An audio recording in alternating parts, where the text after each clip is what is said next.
kan unau pa lal biak kim nam te LPS dai kon sang ni sam ni palia pathum na chuan voin hian an kho pan dona kalom pui ni a video luite kan ena enga mo ka en kola anun hi a om hi ka tia a mai a hlim thei bok sia tin hoi puna pom se thian te ti hlim tu le hun khir lai a po thian te ti nui tu ti hlim tu ni thei zel maya a interview ni za thak de le ama zaite enga mo in khir ho shim teng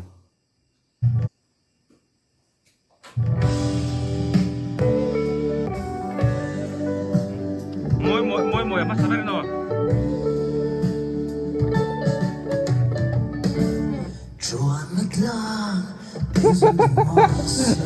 ama han hal tak em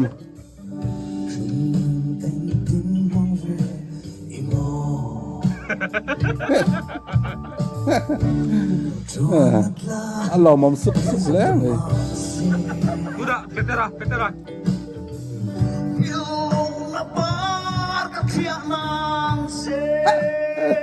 hey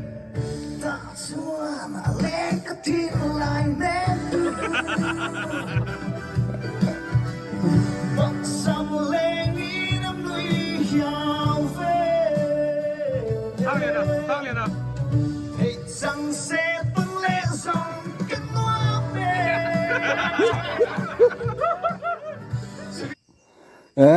khai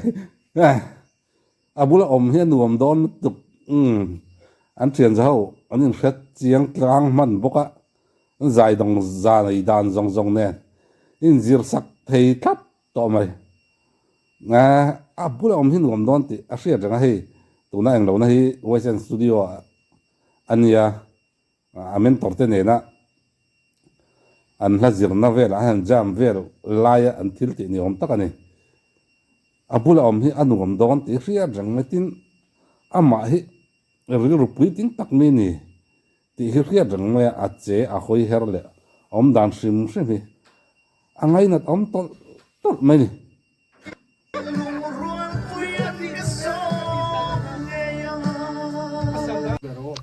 Pabike về thùng Pabike在茶印地 M 天家了，他查给这个龙。 anh nhỉ thì nắng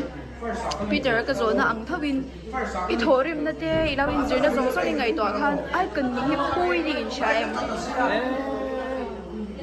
Cái mà in xe đàn ở chỗ để hồ hiệu có cái chuyện lo, có thể mình chơi ti vang wa in ngai kom lu tok ki phu lo wa in ti men lu tok ki le tu na khen chin pathian roi na alom zia te ama hi van pui ting tak e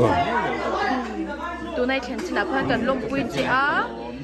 Chuan events tetan ai cần đi tổ sim helai huna ai cần đi lau mala events tetan ai cần đi tổ sim bye bye rồi là mùi khục nga sắp thấy khan nằm tổ tất mẹ đó rồi cần làm mấy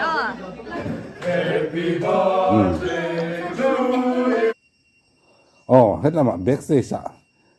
happy birthday la sakna sol follow va vai le ban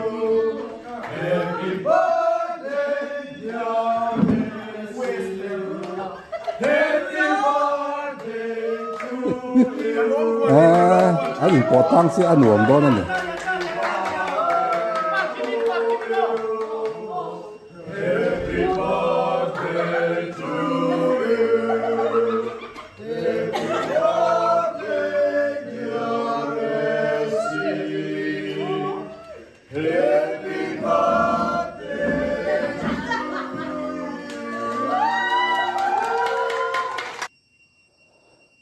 anuam don hen ka khia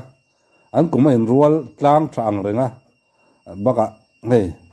an lo tal ho re ya ani ngai nai nei po hlom sia an bula om sim po ya chak om anuam don lu tu ki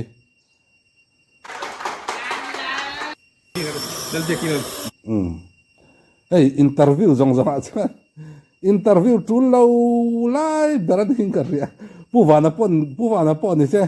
he tiang lai kher cha awa interview ko ring lo amen tor po hi o awan lo mom tak an van putu fu tak mi te pani an lim om thai nia chuang a uai sen studio khat lo va en ve ma ro til lim om de an nui ti za de do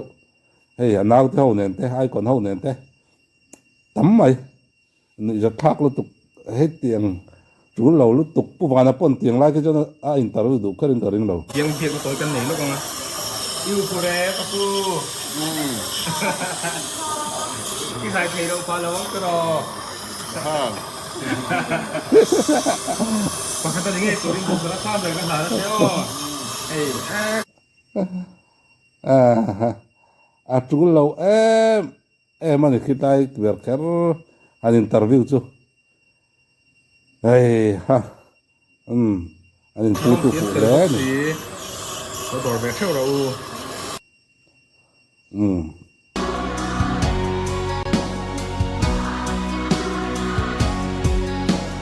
Limtenan kaya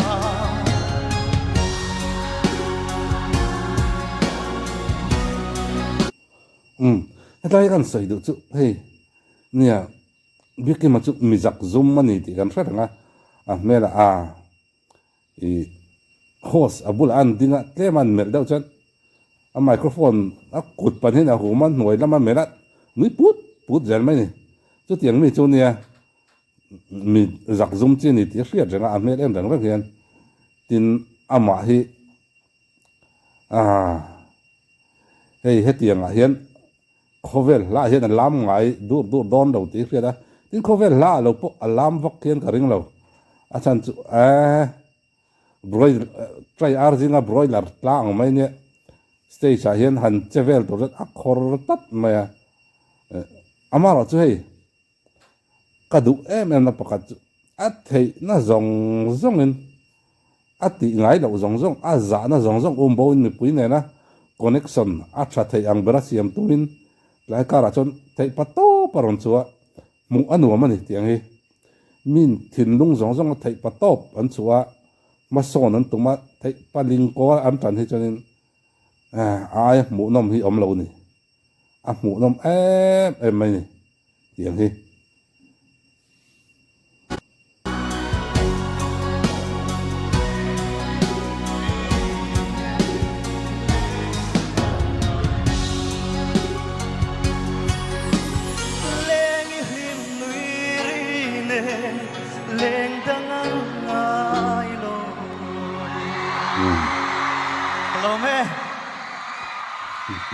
lăng lâu á lăng sẽ cho mình phút tao nói lại sao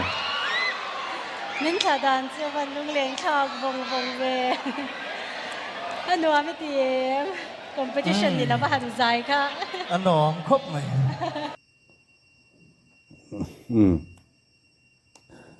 tiền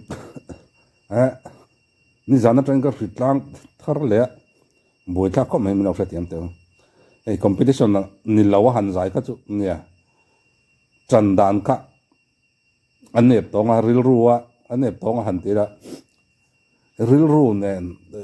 thấy nó zong nên trang á hàn dài cái chút ở ông đó nên cái gì anh rim tông sầu bốc xia top ten nó trang phải chân ril khang ngắt mấy thì kan chun an zira zan an zaya so reisia in khen chung nen mut hun khan nei tlem ani mara chu top 5 top 4 china tang kha chon tle min ron ji om chau deuh ta ole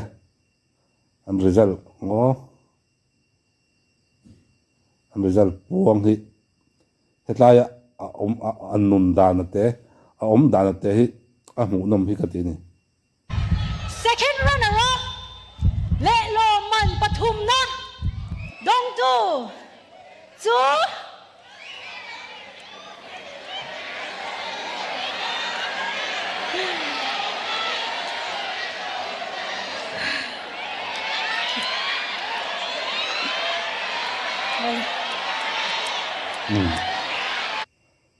khi áp triển tới in sẽ ru treo cara lai kan sai du chu áp triển tới in sẽ ru treo car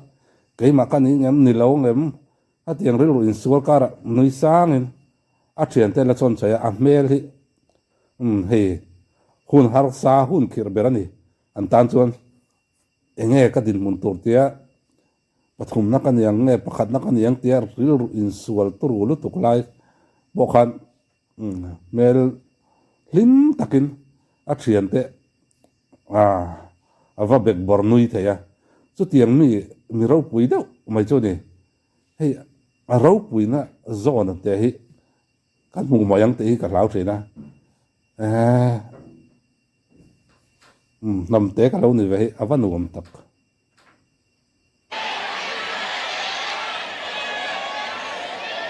LPS Youth Icon sang ni som ni pali second runner up lo ma pathum na dong tu chu lai pia ki ma nam te then ka ni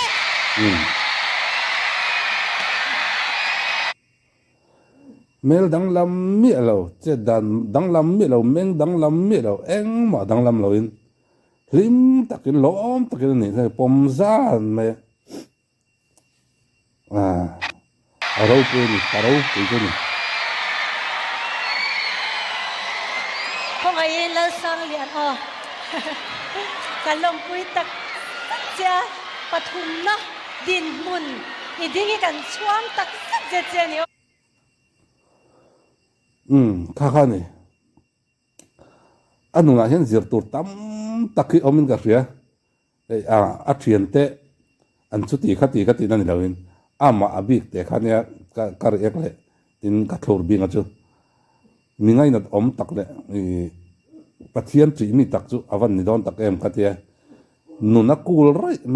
rai eng ki ma hian maro chu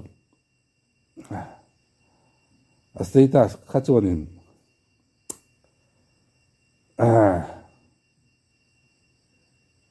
mit tuite nap te ti het lawani ani na taka chuan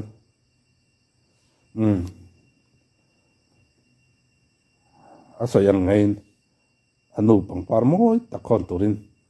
du sakna kan hlana akal zen na tura du sakna kan hlane